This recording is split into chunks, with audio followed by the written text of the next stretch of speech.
Praise the Lord. கர்த்தர் நல்லவே, கர்த்தர் நல்லவே, கர்த்தர் நல்லவே. ஏற்கனவே அறிவிக்கப்பட்டபடி இரவுக்கிற ஜெபத்திலே தினம் ஒரு எண்ணெய் என்பதை பார்த்து வருகிறோம். அதிகாலை இருட்டொடு ஜெபத்திலே தினம் ஒரு கண்மலையை குறித்து பார்த்து வருகிறோம்.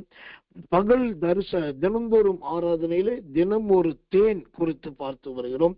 இப்பொழுது தினம் ஒரு எண்ணெயை குறித்து பார்ப்பதில் அதொரு செய்திக்கு ஆதாரமாய் ஒரு வசனத்தை வாசிக்கிறேன். சகரியாவின் புஸ்தகம் 4ஆம் அதிகாரம் 12வது வசனம். சகரியா 4:12. மறுபடியும் நான் அவரை நோக்கி 2 பொற்குழாய்களின் வழியாய் தொங்கி பொன் நிறமான எண்ணெயை தங்களிலிருந்து இறங்க பண்ணுகிறவைகளாகிய ஒலிவ மரங்களின் 2 கிளைகள் என்னவென்று கேட்டேன். திரும்பவும் உங்களுடைய பிரயோஜனத்துக்காக வாசிக்கிறேன். இது சற்று கடினமான வசனம். திரும்ப வாசிக்கிறேன். என்னோடு காது கொடுத்து கவனமாய் கவனிங்கள். சகரியாவின் புஸ்தகம் 4ஆம் அதிகாரம் 12வது வசனம்.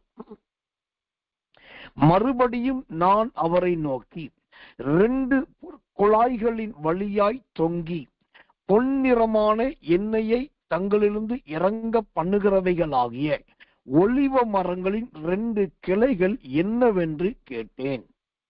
ஆம், கர்த்தருடைய நாமத்துக்கு மகிமையும் கிருபையும் தயவும் உண்டாவதாக.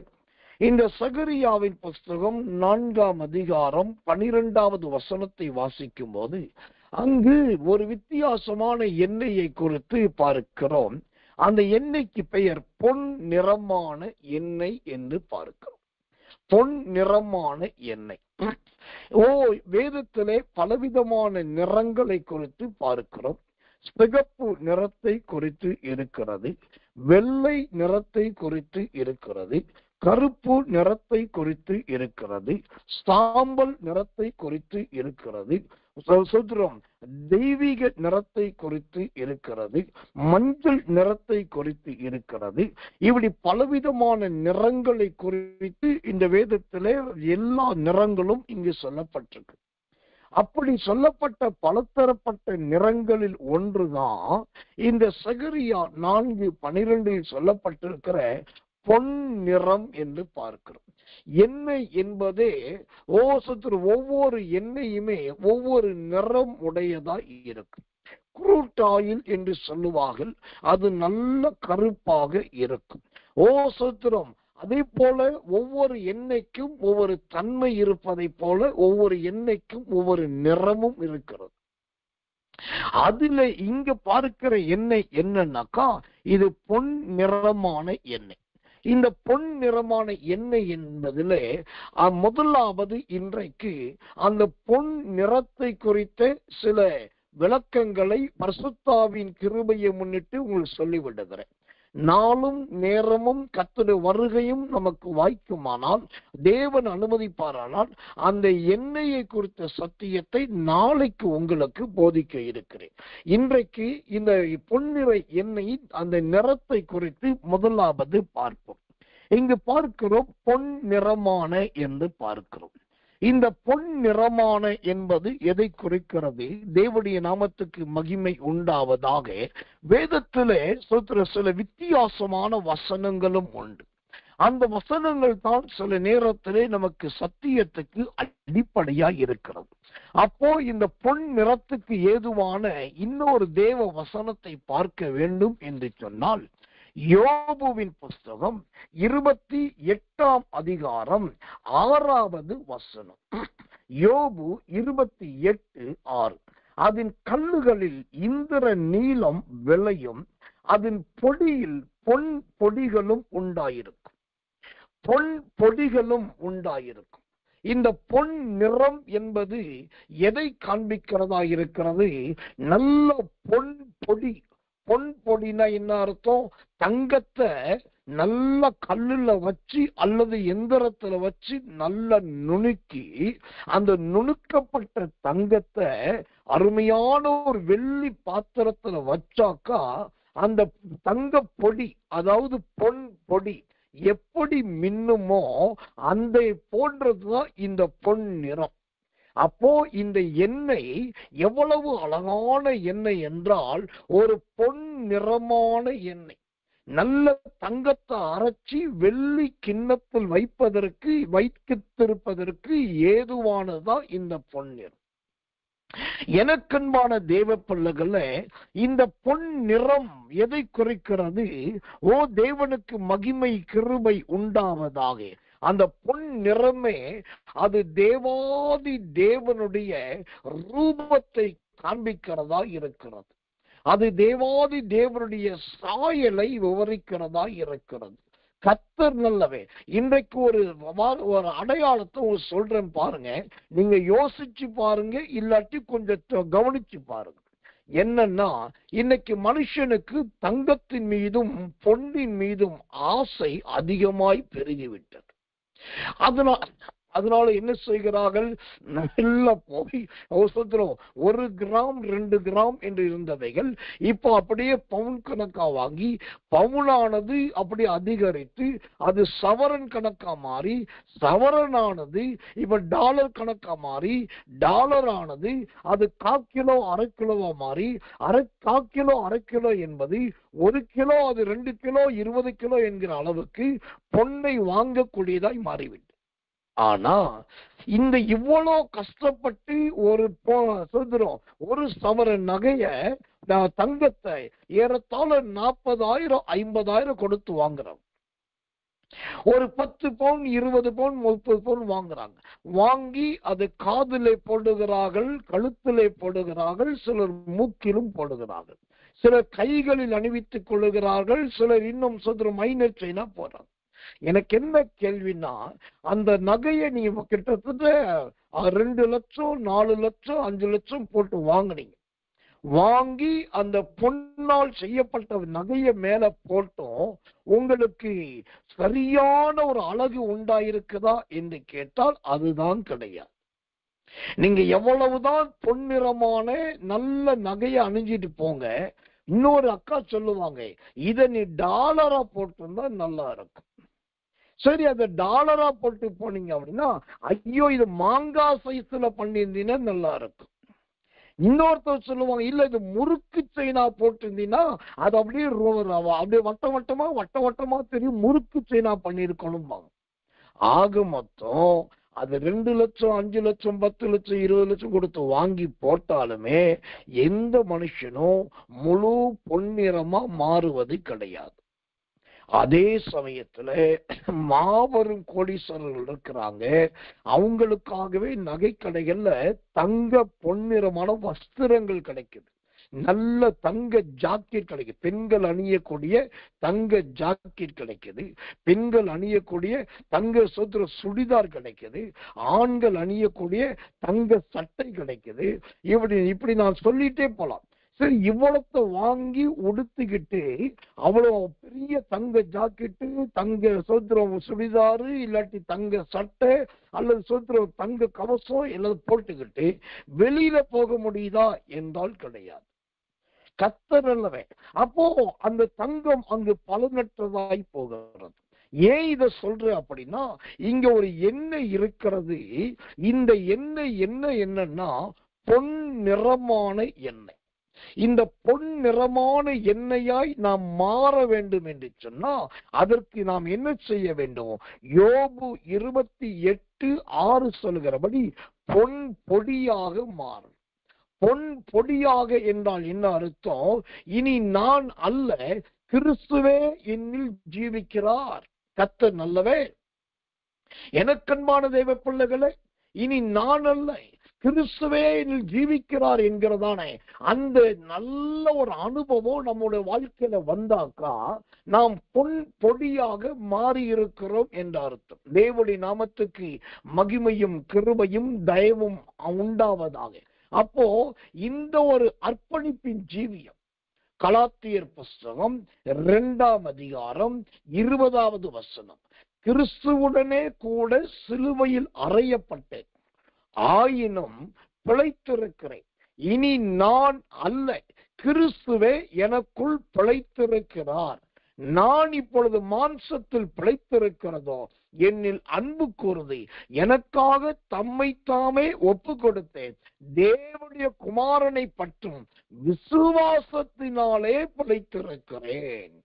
ஓ கர்த்தர் நல்லவன், ஆயினும் நான் பிழைத்திருக்கிறேன்.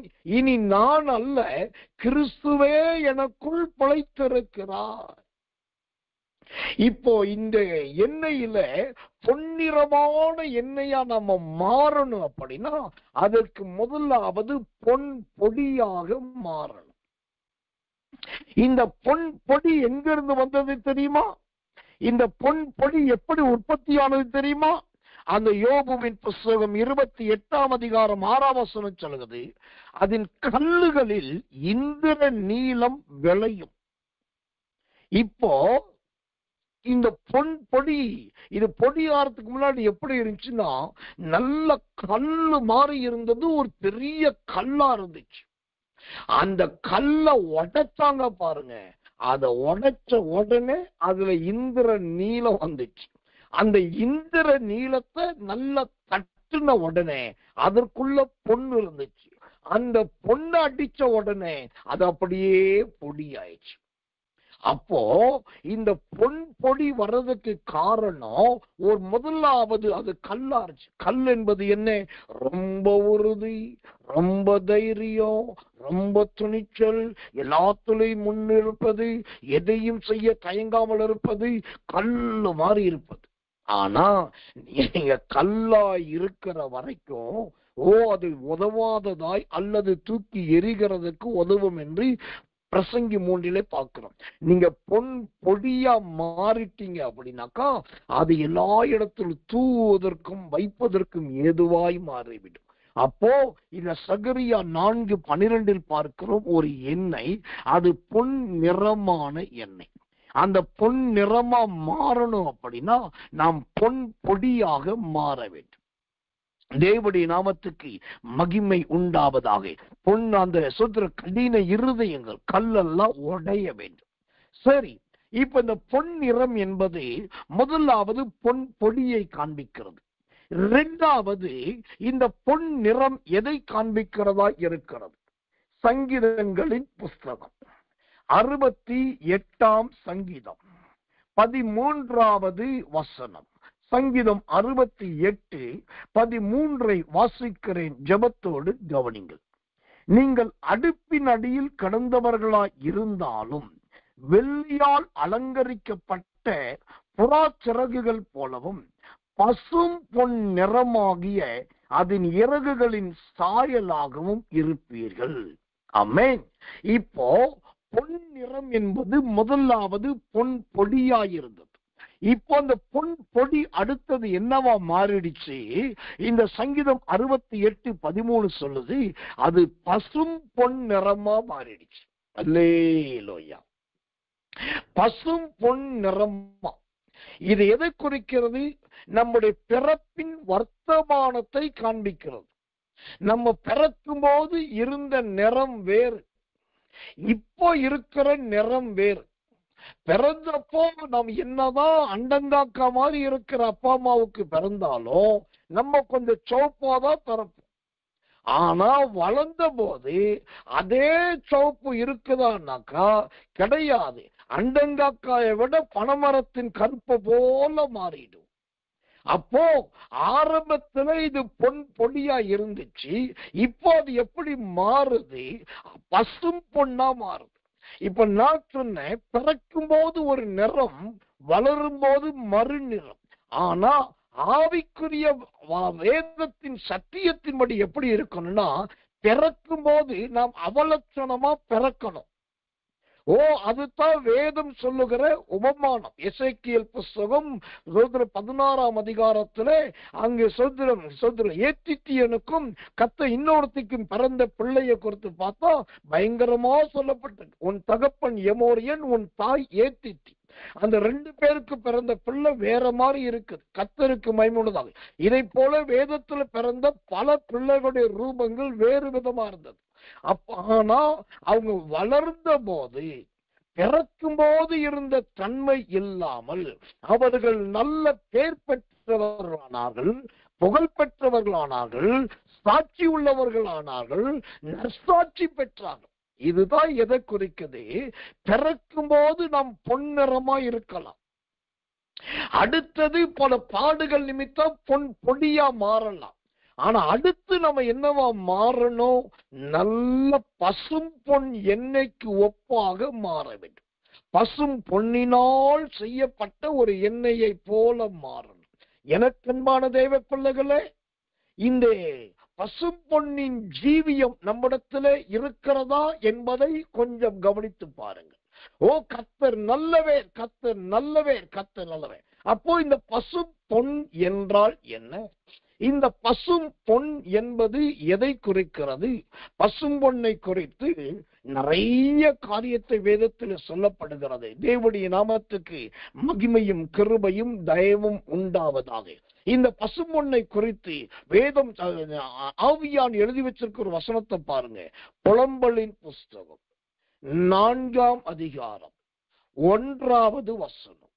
புலம்பல் 4:1. ஐயோ பசும் மன்னிக்கணும், ஐயோ பொன் மங்கி பசும் பொன் மாறி பரிசுத்த ஸ்தலத்தின் கற்கள் சகல வீதிகளின் முனையிலும் கொட்டுண்டு போயிற்றே. இங்கே ஒரு அற்புதமான சத்தியத்தை பார்க்கிறோம்.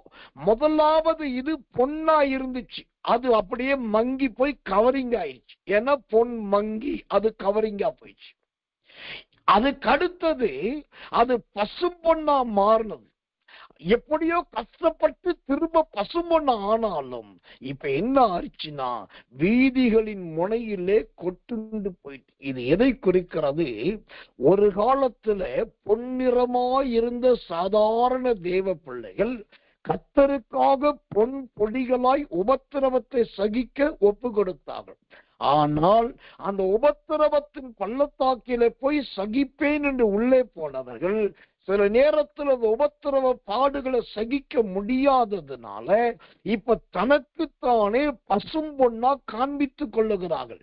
என்கிட்ட இந்த வரம் இருந்துச்சு, நான் ஜோமன்னாக்கா அங்க அற்புதம் நடந்துச்சு, நான் தீர்க்கதர் சொன்னா இது நிறைவேறிச்சு, என் வாழ்க்கையில இருந்தது என்கிற சாட்சிகள் தான் இப்ப இருக்கதே தவிர இப்ப என்னை கொண்டு இதை செய்கிறார் என்று பலரால் சொல்ல முடியல.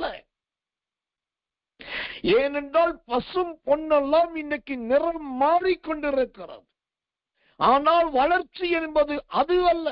ஆரம்பத்தில் பொன்னிறமான எண்ணெயா இருக்க வேண்டும், இரண்டாவது பொன் பொடி கலந்த எண்ணெயாய் மாற வேண்டும், மூன்றாவது பசும்பொன் எப்படி ரொம்ப சுத்தமா பளபளப்பா இருக்குமோ அப்படி ஜொலிக்கிறதாய் நல்ல மறுரூபம் உள்ளதாய் மாற வேண்டும். ஆனா இன்றைக்கு நிறைய பசும்பொன்னின் அனுபவங்கள் ஐயோ தெருவிலே வீதியிலே கொட்டி கிடக்கிறது. இது எதை குறிக்கிறது? தங்கள் சாட்சியின் ஜீவியத்தை இழக்கிறதை குறிக்கிறது. தங்களுக்கும் தேவனுக்கும் இருக்கிறதான நல்ல அந்யோன்யத்தை இழக்கிறதை குறிக்கிறது. என் அன்பு திருச்சபையே, என் அன்பு மணவாளனே மணவாட்டியே, என் அன்பு தேவ பிள்ளைகளே, ஓ நீங்கள் ஆண்டவர் உங்களை பொன்னிறமான எண்ணெயாய் உருவாக்கினார். உங்களை சீர்படுத்துவதற்காக பொன் பொடிக்குள் கொண்டு போனார். அதன் பின்பு நீங்கள் நல்ல பசும் பொன்னாய் வந்தீர்கள். ஆனால் அந்த பசும் பொன்னாய் வந்த உங்களால் நிலைத்து நிற்க முடியவில்லை. நீங்கள் வீதிகளில் கடக்கிறவர்களாய் இருக்கிறீர்கள் என்று கர்த்தர் சொல்லுகிறார். ஆனாலும் எழுதி வைத்துக் கொள்ளுங்கள், என் தேவன் இரக்கம் உள்ளவர் அல்லவா, என் தேவன் நல்லவர் அல்லவா. அந்த தேவன் என்ன செய்கிறார்? ஓ கர்த்தர் நல்லவே, கர்த்தர் நல்லவே. ஆண்டவர் உங்களை பார்த்து சொல்லுகிறார், ஓ கர்த்தருடைய நாமத்துக்கு மகிமையும் கிருபையும் தயவும் உண்டாவதாக. அந்த மிகுந்த பசும்பொன்னா மாற்ற விரும்புகிறார். சங்கீதத்தின் புஸ்தகம் 19ஆம் அதிகாரம் 10வது வசனம். சங்கீதம் 19:10. அவை பொன்னிலும் மிகுந்த பசும் பொன்னிலும் விரும்பப்படத்தக்கவையும். இப்ப ஆண்டவர் உங்களை என்ன செய்யறாரு, நீங்க தெருவுல கடக்கிறவங்களா மாறிட்டீங்க, ஐயோ கொட்டுண்டு போனவங்களா போயிட்டீங்கன்றதுனால உங்களை ஆண்டவர் விட விரும்பல. அந்த தெருவுல கடக்கிற அல்லது கொட்டுண்டு போன உங்களை தான் இந்த சங்கீதம் 19:10 அவை சொல்ற மிகுந்த பசும் பொன்னிலும் விரும்பப்படத்தக்கது. உங்களை ஆண்டவர் விரும்புகிறார். நான் கொஞ்சம் சத்தியத்தை பச்சையா பேசணும் விரும்புறேன். சொல்ல வெளிப்படையான, நான் வெளிப்படையான பச்சையா பேசுறேன். பைபிள்ல சில சம்பவத்தெல்லாம் நம்மளால ஏற்றுக்கொள்ளவே முடியாது. அதை படிச்சாலே மகா அருவருப்பா இருக்கும். ஆனா ஆண்டவர் அதைத்தான் சரிம்பார். அப்ப என்ன அர்த்தம்? இந்த சம்பவம் எங்க நடக்குது? ஓசியாவின் வாழ்க்கையில நடக்குது. ஓசியா தீர்க்கதரிசி ஆண்டவர் சொல்றாரு, நீ போய் ஒரு வேசிய பார்த்து திருமணம் செய்து கொள், ஒரு விபச்சாரிய மணந்து கொள், அவளோடு கூட நீ குடும்பம் நடத்து, அவளுக்கு நான் குமாரனை கொடுப்பேன்றார். அப்ப இதெல்லாம் நம்மள ஏற்றுக்கொள்ள முடியாது.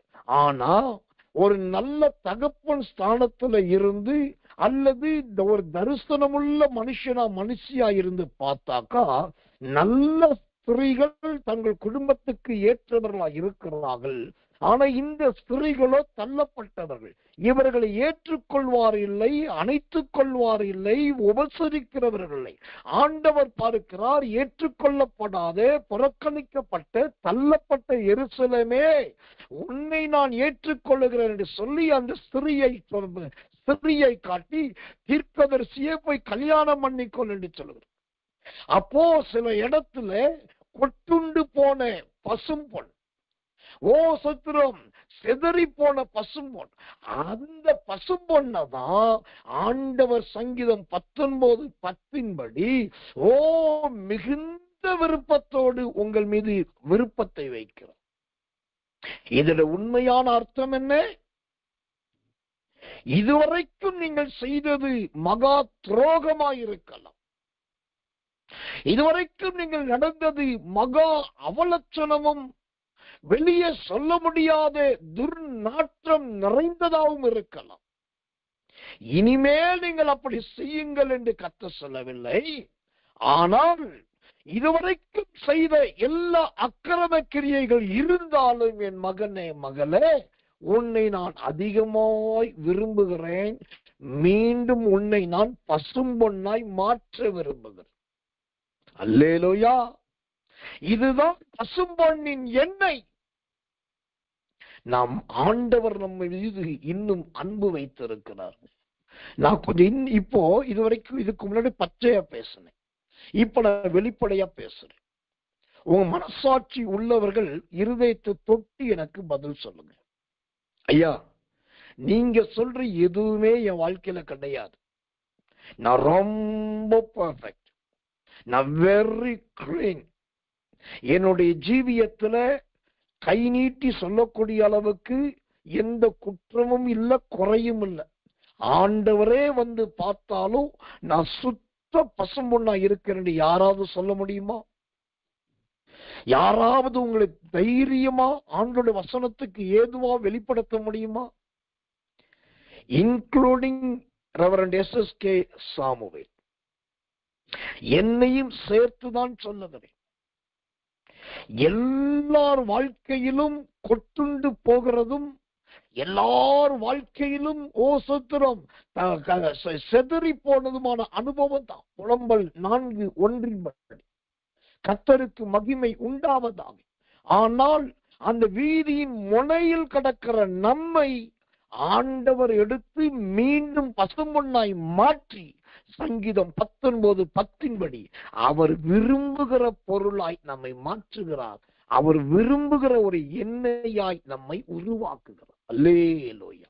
அப்ப அந்த பொன் நிறம் என்பது முதலாவது அது நல்ல பொன் பொடியை குறிக்கிறதா இருக்கிறது. கர்த்தர் நல்லவே. இரண்டாவது அந்த பொன் நிறம் என்பது நல்ல பசும் பொன்னை குறிக்கிறதா இருக்கிறது. தேவனுடைய நாமத்துக்கு மகிமை உண்டாவதாக. அந்த சகரியா 4:12 பார்த்தோமே, பொன் நிறமான எண்ணெய். அந்த பொன் நிறம் என்பது மூன்றாவதாக எதை காண்பிக்கிறதா இருக்கிறது? இன்னொரு வித்தியாசமான வசனத்தை உங்களுக்கு காண்பிக்கிறேன். யோபுவின் புஸ்தகம் 37 அதிகாரம் 21வது வசனம். திரும்ப சொல்றேன், யோபு 37:21. இப்போது காற்று வீசி ஆகாய மண்டலங்களில் உள்ள மப்பு நீங்க பண்ணி இருக்கிற சமயத்தில் வடக்கே இருந்து பொன்மயமான காந்தி வருகிற போது, அல்லேலூயா, பொன்மயமான காந்தி. இப்போ அந்த பொன்னிறம் என்பது முதலாவது பொன் பொடியாய் இருந்துச்சு, இரண்டாவது அது பசும் பொன்னாய் மாறிச்சு. கர்த்தருக்கு மகிமை உண்டாவதாக. இப்ப மூன்றாவதா அந்த பொன்னிறம் என்னவா மாறுதுன்னா பொன்மயமாய் மாறிவிட்டது. பொன்மயமாய் மாறிவிட்டது. இந்த பொன்மயமானதை சொல்லிட்டு அந்த பொன்மயத்துக்கு வேதம் கொடுக்கிற இன்னொரு வார்த்தை என்ன தெரியுமா? நல்ல காந்தி என்று சொல்லப்படுகிறது. கர்த்தருடைய நாமத்துக்கு மகிமையும் கிருபையும் தயவும் உண்டாவதாக. இந்த காந்தி என்றால் என்ன? ஓ, கர்த்தர் நல்லவே. காந்தி என்பது எதை குறிக்கிறது? காந்தி என்பது 2 காரியத்தை குறிக்கிறதா இருக்கிறது. அந்த 2லே முதலாவது நம்பர் 1, 2 சாமுவேலின் புஸ்தகம் 23 அதிகாரம் 4வது வசனம். 2 சாமுவேல் 23:4 பார்த்தா, மழை பெய்த பின்பு, மழை பெய்து முடிச்ச பின்பு அழகா அந்த இருள் விசத்திரம் மறைந்து, அந்தகாரம் மறைந்து, நல்ல கொஞ்சம் கொஞ்சமா ஒரு வெளிச்சம் வருது பாருங்க. அந்த மலைக்கு பின் வருகிற வெளிச்சத்துக்கு பெயர் தான் காந்தி. இது நம்பர் 1. இது முதலாவது. இரண்டாவது, இந்த காந்தி என்பது எதை குறிக்கிறது? ஏசாயாவின் புஸ்தகம் 18 அதிகாரம் 4வது வசனம். ஏசாயா 18:4. நான் அமர்ந்திருந்து பயிரின் மேல் காயும் காந்தியுள்ள வெயிலை போலவும், அறுப்பு காலத்து உஷ்ணத்தில் உண்டாகும் பனி மேகத்தை போலவும் என் வாசஸ்தலத்திலிருந்து கண்ணோக்குவேன் என்று கர்த்தர் என்னுடனே சொன்னார். இந்த காந்தி என்பதின் 2வது அர்த்தம் எதை குறிக்கிறது தெரியுமா? தேவனாகிய கர்த்தர் அமர்ந்திருந்து நம்மை கவனிப்பதை குறிக்கிறது. இப்போ செய்தியின் தாற்பயத்துக்கு வருகிறேன். இந்த பொன்னிறம் மூன்றாவதா என்னவாய் மாறுகிறது? அது பொன் சுத்திரம் பொன்மயமாய் மாறுகிறது. அந்த பொன்மயம் என்பது எதை குறிக்கிறது? நல்ல காந்தியை குறிக்கிறது. அந்த காந்தி என்பது என்ன? ஆண்டவர் அமர்ந்திருந்து நம்மை கவனிக்கிறதை குறிக்கிறது. உங்களுக்கு தெரியுமா, நீங்க சமையல் வேலையில ரொம்ப பிஸி, லாங் டிராவல் பண்றதுல ரொம்ப வெரி டீப் ஸ்லீப்பிங். கர்த்தர் நல்லவே. மினிஸ்ட்ரியில ஒரே ரன்னிங், ஒரு ஓட்டம். எப்படி ஒவ்வொன்றும் எல்லா நேரமும் பார்த்தீங்கன்னா ஒரு டைட் ஷெட்யூல்ல இருக்கீங்க. ஆனா உங்களை விட அதிக படைப்புகளை படைத்தவரும், உங்களை விட அதிக கண்காணிப்பு வேலைகளை செய்கிறவரும், உலகம் முழுவதையுமே தன்னுடைய கட்டுப்பாட்டுக்குள் நிர்வகிக்கிறவர் எப்படி இருக்கிறார்னா அமர்ந்திருந்து பார்க்கிறவராய் இருக்கிறார். அந்த ஏசாயா 18:4 சொல்லுது, நான் அமர்ந்திருந்து பார்க்கிறேன். இங்கதான் நாம் கற்றுக்கொள்ள வேண்டிய மிகப்பெரிய ஒரு சத்தியம் இருக்கு. நான் அடிக்கடி நம்முடைய ஜனங்களுக்கு சொல்லித்தரது. அதுல குறிப்பா நம்ம ஊழியத்தில் இருக்கிற ஊழியக்காரர் சொல்றது என்னன்னா, நான் அந்த ஊருக்கு போறேன், இந்த ஊருக்கு போறேன், இங்க ஒரு பாஸ்டர்ஸ் மீட்டிங்கு, இங்க ஒரு ஃபெல்லோஷிப் மீட்டிங்கு, இங்க ஒரு காஸ்பல் மீட்டிங்கு, என்னைய இன்வைட் பண்ண சொல்லிருக்காங்க, என்னைய செய்தி கொடுக்க சொல்லிருக்காங்க, நான் போனா என்னைய தான் அனாயிட்டிங் செக்ஷன் நடத்த சொல்லுவாங்க சொல்லி, மூளைக்கும் முடுக்குக்கும் சந்துக்கும் பொந்துக்கும் கூப்பிட்டாலும் கூப்பிடாடியும் ஓடுகிறவர்கள் நிறைய பேர் இந்த காலத்துல. ஏன் தெரியுமா? அவங்க எல்லாம் தன்னை பொன்மயத்தை போல காண்பிக்க விரும்புறாங்க. நான் கத்தருக்கா ஓடிட்டு இருக்கிறேன், என்னை கத்தர் பயன்படுத்திட்டு இருக்காரு, ஐயோ நான் அந்த ஊழியத்தை செய்றேன், அந்த ஊழியத்தை செய்றேன்னு. ஆனா ஒன்னே ஒண்ணு தெரிந்து கொள்ளுங்க, பொன்மயமான காந்தி என்பது என்னன்னா, முதலாவது மழை பெய்ய விடணும். மழைய பெய்ய விடணும். மழை பெய்யறதுன்னா என்ன அர்த்தம்? அநேகருடைய வாழ்க்கையிலே போராட்டங்களும் பிரச்சனைகளும் கண்ணீரும் குழப்பமும் தண்ணீர் பெருக்கும் உண்டாவது. அந்த மழை பெய்யறதுக்கு நீங்க விடணும். அதை விடாம ஒருத்தருக்கு ஒரு பிரச்சனை வராம, இல்லாட்டி ஒரு சோதனை வராம, ஒரு இடுக்கம் வராம, நான் தாங்கி பிடிக்கிறேன், நான் உங்களுக்கா பரிந்து பேசுறேன், நான் உங்களுக்கா திறப்புல நிக்கிறேன், நான் இப்பொழுதே கையை தூக்கி ஜெபம் பண்றேன், நான் முழங்கால் போட்டு ஜெபம் பண்றேன், எதுவுமே வராது நீங்க சொன்னீங்க அப்படின்னா, அந்த பொன்மயமாய் மாற வேண்டிய விசுவாச வாழ்க்கையை நீங்கள் தடுக்கிறீர்கள். ஆண்டவரே சிலருடைய ஜீவியத்திலே, சிலருடைய வாழ்க்கையிலே ஒரு மழையை கொடுக்கிறார். அந்த மழை பெஞ்சு முடிச்சாதான் அங்கு பொன்மயமான காந்தி உண்டாகும். அந்த சோத்திர பொன்மயம் வரும். அந்த பொன்மயம் வரும்போது காந்தி போல, அந்த அழகான ஒளி கீற்றுகள் போல, அழகான ஒளி கதிர்கள் போல நீங்க அந்த குடும்பத்துக்குள்ள நுழைஞ்சி, நீங்க அந்த வீட்டுக்குள்ள நுழைஞ்சி, அந்த ஊழியத்துக்குள்ள நுழைஞ்சி, அப்போ போய் அழகான ஒரு வார்த்தையை சொன்னீங்கன்னா அவங்களுக்கு இருதயத்துக்கு இதமா இருக்கும். இப்பதான் நான் இவ்வளோ பெரிய தண்ணியில நின்று இருந்த பாஸ்டர், எல்லாரும் ஒழுகிட்டே இருந்துச்சு பாஸ்டர், ஐயோ என்ன பண்றது முழிச்சிட்டு இருந்த பாஸ்டர், நல்ல வேலை கர்த்தர் உங்களை கொண்டு வந்தாருன்னு சொல்லி நீங்க சொல்லுகிற சத்தியத்தையும் ஏற்றுக்கொள்ளுவார்கள், நீங்க ஜெபிக்கிற ஜெபத்தையும் அங்கீகரிப்பார்கள், உங்க மூலமா வெளிப்பாடு வரும். ஆனா இன்னைக்கு நிறைய பேர் இப்படிப்பட்ட அடிப்படையின் உபதேசத்தின் ஊழியத்தை கிருபையின் சத்தியத்தின்படி நடப்பது இல்லை. ஆண்டவர் சொல்லுகிறார், பொன் நிறம் பொன்மயமாய் மாறுவதற்கு கொஞ்சம் அனுமதி கொடுங்க. நான் இன்னைக்கு இல்லை, நான் அடிக்கடி சொல்லுவதை போல பழங்கால ஊழியர்கள், கடந்த கால பரிசுத்தவான்களுடைய சரித்திரங்களை படிங்க, இல்லாட்டி யூடியூப்ல பழங்கால போதுடைய சத்தியத்தை போட்டு கேளுங்க. அவங்க வாயில இன்னும் வார்த்தை வர தெரியும். பிரசங்கம் பண்ணும்போது நான் உட்கார்ந்து ஜெபம் பண்ணிட்டு இருந்தேன், அப்போ திடீர்னு ஆண்டவர் இந்த சகோதரியை குறித்து எனக்கு ஏவுதல் கொடுத்தார்.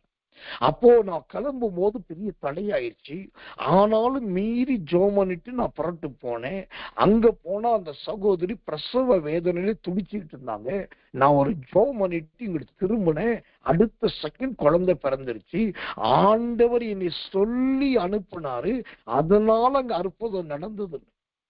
இதுதான் கடந்த கால பரிசுத்தவான்களுடைய ஜீவியம். அவங்க எங்க போய் ஜெபிச்சாலும், எங்க கால் வச்சாலும் அங்க சாதாரண பொன்னிற எண்ணெய் பொன்மயமா மாறுச்சு.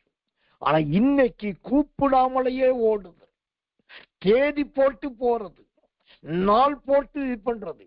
அதுல சில விசுவாசிகள் இந்த வாரம் அவர் வரட்டும், அடுத்த வாரம் இவர் வரட்டும், அடுத்த மாசம் அவரை கூப்பிடுவோம் சொல்லி கறிக்கடையில கரிய கூறு போட்ட மாதிரி இன்னைக்கு ஊழியக்காரர்களை கூறு போட்டு அழைக்கிறோம்.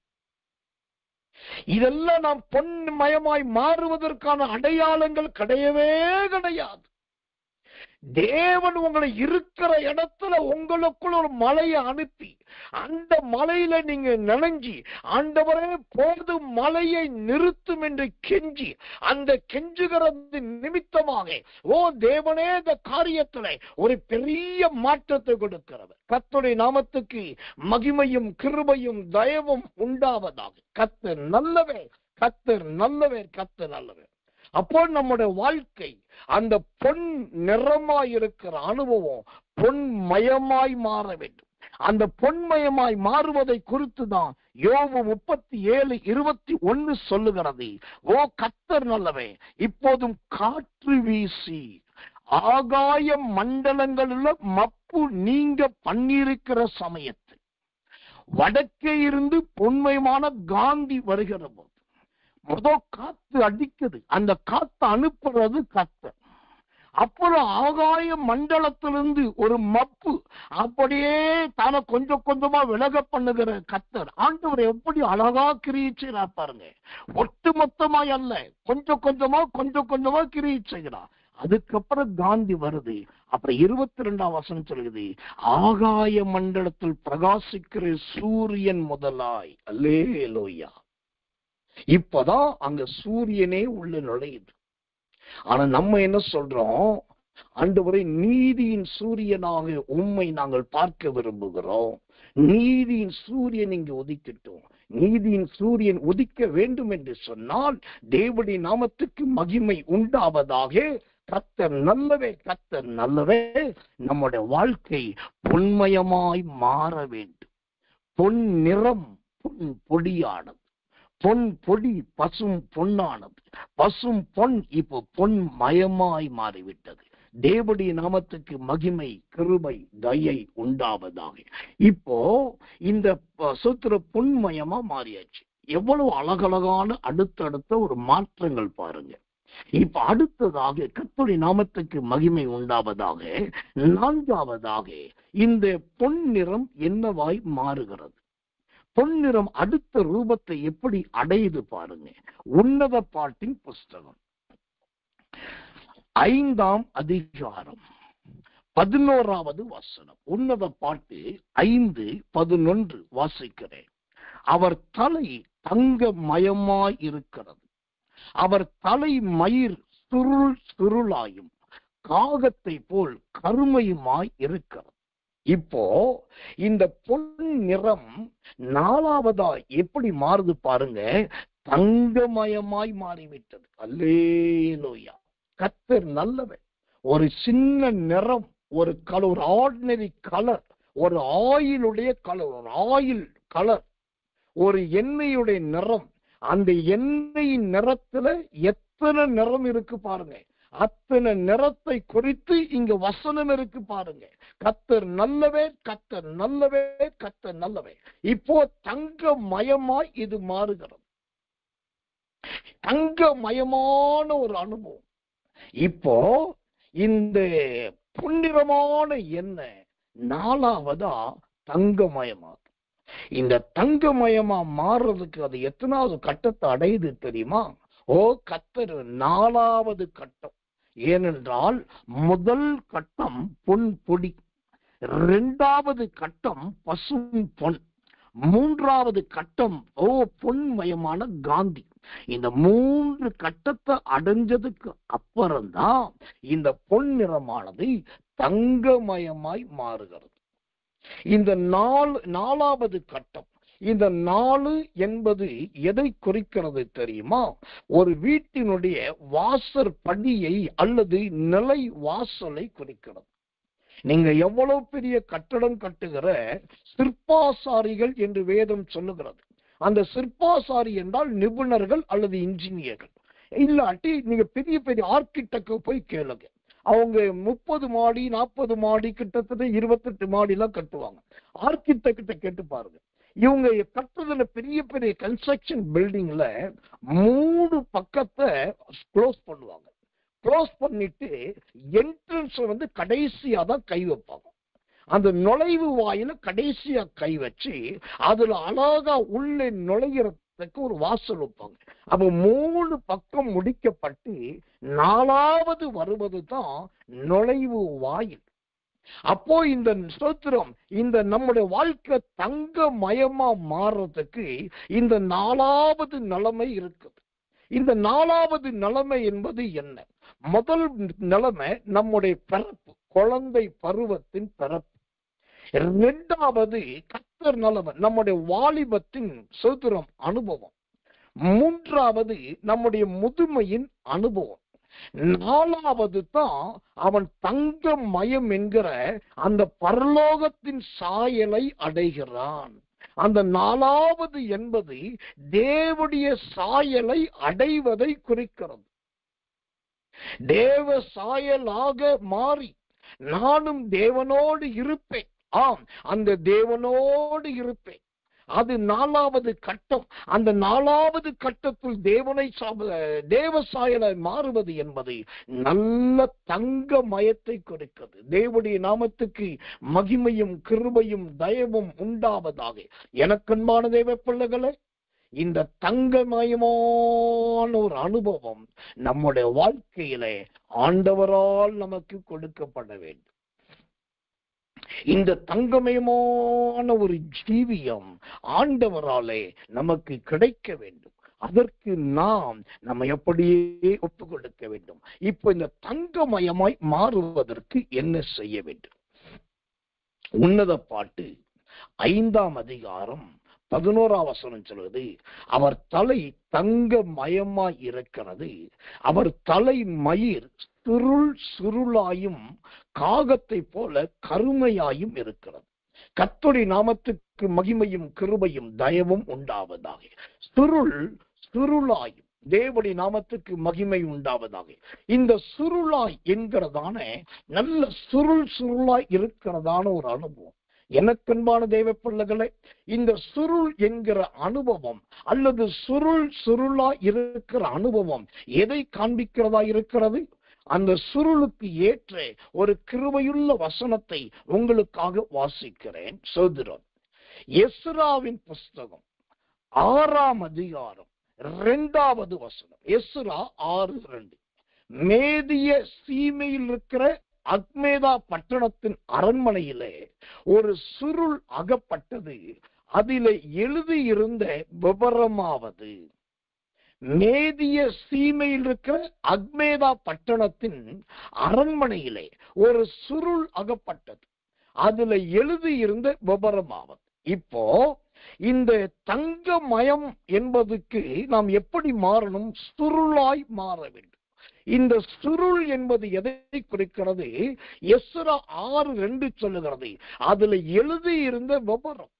நமக்குள் பலவிதமான வேதத்தின் ரகசியங்கள் நம் இருதயத்தை நிறைத்திருக்க வேண்டும். ஆவிக்குரிய மறைப்பொருட்கள் நம்மை நிறைத்திருக்க வேண்டும். தேவனுக்கும் நமக்கும் இருக்கிற நல்ல உறவின் கிரியைகள் அங்கு நிறைய எழுதப்பட்டு மறைத்திருக்க வேண்டும். அதனால் நிறைந்திருக்க வேண்டும். இதுதான் இந்த சுருள்.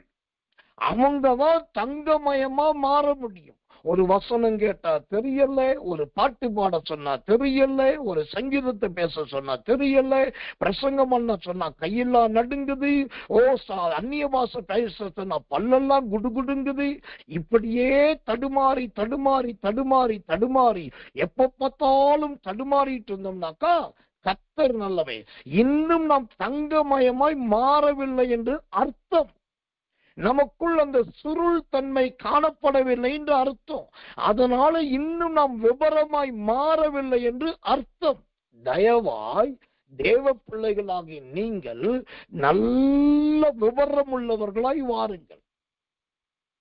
அது உலகத்துக்கு ஏற்ற விபரமாய் அல்ல, தேவனுடைய கற்பனைகளும் தேவனுடைய கட்டளைகளும் தேவனுடைய நியமங்களும் நிறைந்த அந்த விபரமுள்ளவர்களாய் வர வேண்டும். ஆண்டவர் என்றைக்கு வருவார், அதற்குடைய அடையாளங்கள் என்ன தெரிந்திருக்க வேண்டும். பரலோக ராஜ்யத்துக்கு போவதற்கு கடைசி கட்ட ஆயத்தம் என்றால் என்ன, அது தெரிந்திருக்க வேண்டும். பரலோக ராஜ்யத்துல உள்ள நுழையணும்னா அங்கு நுழைவதற்குள் நாம் எந்த காரியத்தை சந்திக்க வேண்டும், அதை தெரிந்திருக்க வேண்டும். தேவனை முகமுகமாய் தரிசிப்பதென்றால் என்ன, அதற்கு எப்படி நாம் ஆயத்தப்பட வேண்டும், அதை தெரிந்திருக்க வேண்டும். இப்படி நிறைய காரியங்களை ஒரு தேவ பிள்ளை நன்றாய் தெரிந்திருக்க வேண்டியது ரொம்ப அவசியம். கர்த்தருக்கு மகிமை உண்டாவதாக. அப்படி தெரிந்திருக்கிறவர்களால் மட்டும்தான் இந்த தங்கமயமாய் மாற முடியும். ஏன்னா இந்த தங்கமயத்தை குறித்து சொல்லும் போது அது யாருக்கு ஒப்பாய் சொல்லப்பட்டிருக்கிறது? தேவனுடைய நாமத்துக்கு மகிமையும் கிருபையும் தயவும் உண்டாவதாக. அவர் தலை தங்கமயம் என்று சொல்ற அவர்னாலே அங்கு தேவனாகிய கர்த்தர், அந்த ஆண்டவராகிய தேவன் அவரை போல மாறுவது என்ன ஒரு ஆச்சரியம் பாருங்க.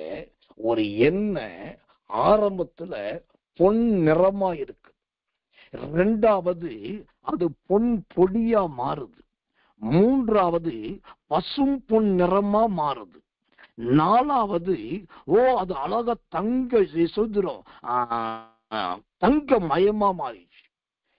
அடுத்த கட்டம் இப்ப தங்க மயமா மாறிடுச்சு. இப்போ இந்த பொன் நிறத்தின் அடுத்த வேலை என்ன? கடைசியா ஒரு காரியத்தை நான் சொல்றேன். இப்ப நீங்க கேட்கலாம், இந்த பொன் நிறம் மாறி வந்தது சொல்றீங்க. அப்ப இந்த பொன் நிற எண்ணெய் என்னதான் செய்யும்? இந்த எண்ணெயை வச்சு என்ன பண்ணலாம்? இந்த பொன் நிற எண்ணெய் எதற்கு பயன்படும்? அதை பலரும் பல விதத்துல சொல்லலாம். ஆனா இந்த பொன் நிற எண்ணெயை வச்சு என்ன பண்ண முடியும்? கர்த்தர் நல்லவே. லேவியராகமத்தின் புஸ்தகம் 13ஆம் அதிகாரம் 36வது வசனம். லேவியராகமம் 13:36வது வசனத்தை வாசிக்கிறேன். ஜெபத்தோடு கவனிங்கள். ஆசாரியன் அவனை பார்க்க கடவன். சொறி தோளில் இடம் கொண்டிருந்தால் அப்பொழுது மயிர் பொன்னிறமா அல்லவா என்று ஆசாரியன் விசாரிக்க வேண்டியதில்லை. அவன் தீட்டுப்பட்டவனே. கர்த்தர் நல்லவர், கர்த்தர் நல்லவர். அவன் பார்வைக்கு அந்த சொறி நீங்கி அதில் கருத்த மயிர் முளைத்ததே ஆகில் சொறி சொஸ்தமாயிற்று, அவன் சுத்தமுள்ளவன். இப்ப கவனிக்கணும், இந்த பொன்னிறமான எண்ணெய் கடைசியா என்ன செய்யுதுன்னா, அந்த குஷ்டரோகமா இருக்கிறவனை குஷ்டரோகியை சுகமாக்குகிற எண்ணெயாய் மாறிவிட்டது. அல்லேலூயா. நல்ல ஒரு தெய்வீக சுகமளிக்கிற எண்ணெயாய் இது மாறுகிறது. ஒருத்தர் சொறி வியாதியில நிரம்பி இருக்கிறான். கையில சொறிறான், காலில் சொறிறான், தலையில சொறிறான், உடம்புல சொறிறான். இவன் எங்க பார்த்தாலும் சொரிஞ்சுக்கிட்டே இருக்கிறான். இப்ப அவனை பார்த்தாலும் நீ சொறி பிடிச்சவன் சொல்றாங்க. உடனே அவங்க போறான், சொத்துற சாம்பிராணிய பாக்குறான், போடுறான். சாம்பிராணி புகையை போட்டா ஒண்ணும் கேட்கல. அப்புறம் இங்க போறான், ஒரு அவிழ்தத்துக்கு இலை எடுக்கிறான். இலையை எடுத்து நல்ல உடம்புல தேய்க்கிறான், அதுவும் கேட்கல. அப்புறம் நல்ல தண்ணி எடுத்து கழுவுறான், அதுவும் கேட்கல. அப்புறம் சந்தனத்தை எடுத்து தடவுறான், அதுவும் கேட்கல. கடைசியா பாக்குறான், பொன்னிறமான எண்ணெய் இருக்குது. அந்த பொன்னிறமான எண்ணெயை எடுத்து அது தங்கமயமா மாறினதுக்கு ஒப்பான அருமையான எண்ணெய் எடுத்து அவன் உடம்புல அதை தேய்ச்சி பார்த்தாக்கா அவன் சொறி நீங்கி அவன் சொஸ்தமாயிட்டு. அது மட்டும் இல்ல, இந்த பொன்னிற எண்ணெய்க்கு இன்னொரு வல்லமையை பாருங்க. வெளுத்து போன தலை மயிரை கருத்து போன தலை மயிராய் மாற்றக்கூடியது. இது பைபிள் அந்த வசனம் அப்படி இருக்கு. லேவியராகமம் 13ஆம் அதிகாரம் 35 மற்றும் 36 மற்றும் 37 வசனம். வெளுத்து போன தலைமுடி நல்ல கருத்து முடியா மாறுது. சொறி பிடிச்ச உடம்பு நல்ல சொஸ்தமான உடம்பா மாறுது. இதுதாங்க அந்த பொன்னிற எண்ணெயின் மகத்துவம், அந்த பொன்னிற எண்ணெயின் பெரிய அதிசயம். எனக்கன்பான தேவ பிள்ளைகளே, இன்றைக்கு இந்த பொன் நிறத்தை குறித்தும் அந்த நிறம் செய்த வேலைகளை மாறின அடையாளங்களை குறித்தும் பார்த்திருக்கிறோம். கர்த்தருக்கு சித்தமானா இந்த பொன்னிறை எண்ணெய் செய்த வேலையை நாளைக்கு நாம் பார்க்க போகிறோம். இன்றைக்கு கற்றுக்கொள்ள வேண்டிய வேதத்தின் பாடம் என்ன? நம்முடைய ஜீவியம் கர்த்தர் நல்லவன். ஆரம்பத்துல ஒரு பொன் நிறத்தின் ஜீவியம், அதன் பின்பு நம்முடைய ஜீவியம் நல்ல பசும் பொன் நிறமாய் மாற வேண்டும். அதன் பின்பு நம்முடைய ஜீவியம் நல்ல பொன் மயமான காந்தியாய் மாற வேண்டும். அதன் பின் நம்முடைய ஜீவியம் தங்கம் சுதந்திரம் தங்கம் மயமாய் மாற வேண்டும். இப்படியெல்லாம் மாறினா அநேகரை சுகமாக்குகிற, அநேகரை விடுதலையாக்குகிற, அநேகருக்கு பயன்படுகிற பாத்திரமாய் உங்களையும் என்னையும் ஆண்டவர் மாற்றுவார். அப்போ ஆண்டவர்கிட்ட கேளுங்க, ஆண்டவரே, சகரியா 4 வசனத்தில் சொல்லப்பட்டிருக்கிற அந்த பொன்னிறமான எண்ணெயாக என்னை மாற்று. அந்த பொன்னிறமான எண்ணெய் காலத்துக்கு ஏற்றபடி அருமையாய் மறுரூபம் மறுரூபம் மறுரூபம் மறுரூபம் அடைந்து கடைசியாய் தன்னோடு இருக்கிற வியாதியஸ்தர்களை சுகமாக்கி அவர்களையும் மறுரூபம் அடைய பண்ணினதை போல தெய்வமே எனக்கும் அந்த கிருபையை தாரும், என்னை பொன்னிறமான எண்ணெயாய் மாற்றும் என்று சொல்லி கண்களை மூடி வாய்களை திறந்து சத்தமா கர்த்தரை ஸ்தோத்திரிப்போம். நாம் ஜெபிப்போம். அன்புள்ள நல்ல பரமபிதாவை, நல்ல அருமையான இந்த சாயங்காலம் கடந்த ராத்திரி நேரத்தில் மீண்டும் ஒரு விசையாய் நாங்கள் உம்மை துதிக்க ஸ்தோத்தரிக்க ஆண்டவர் கொடுத்த நல்ல கிருபைக்காக ஸ்தோத்திரம். நாங்கள் ஒவ்வொரு நாளும் ஒவ்வொரு எண்ணெயை குறித்து பார்க்க ஆண்டவர் தயை பாராட்டி வருகிறார். அதில் இன்றைக்கு சகரியா 4:12 படி பொன்னிறமான ஒரு எண்ணெயை குறித்து ஆண்டவர் விளக்கமாக வியாக்கியானமாக தெளிவாய் எங்கள் ஜீவியத்தோடு ஒப்பிட்டு பேசினதற்காக ஸ்தோத்திரம். எங்களை உணர்த்தினதற்காக, எச்சரித்ததற்காக ஸ்தோத்திரம். எப்படி இருக்க வேண்டும் என்பதை கற்றுக் கொடுத்ததற்காக ஸ்தோத்திரம். ஆமாண்டவரே, கடைசியா அது தங்கமயமான எண்ணெயாய் மாறி, தங்கமயமான நிறமாய் மாறி இறுதியில் வியாதியஸ்தனை எல்லாம் சுகமாக்கினதை போல நாங்களும் தங்கமயமான நிறமாய் மாற உதவி செய்யும்.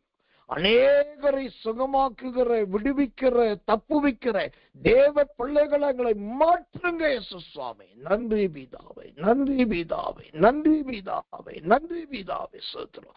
நீ ஜெபத்தை கேட்டதற்காக ஸ்தோத்திரம். தாழ்த்தி ஒப்புவிக்கிறோம். இயேசுவின் நாமத்தில் ஜெபிக்கிறோம் நல்ல பிதாவே.